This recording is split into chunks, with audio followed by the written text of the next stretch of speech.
দেখুন কি চলছে, মানুষ না খেতে পেয়ে কি করছে। একটি দিল খান নামে একটি সমাজসেবী, তিনি তার ফেসবুকতে বিভিন্ন রকম মানুষের সাহায্য করে থাকে। সেই ভিডিওটা নিচে আসা যাবে? আসেন আসেন, খাবারটা নিয়ে যান।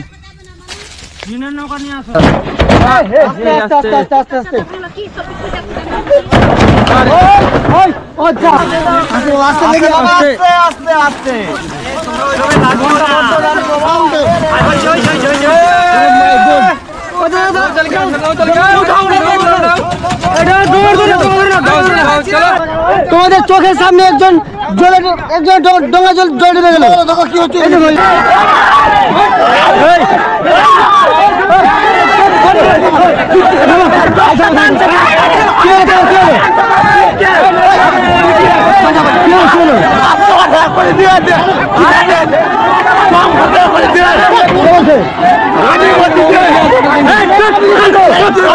আমি দিচ্ছি তো।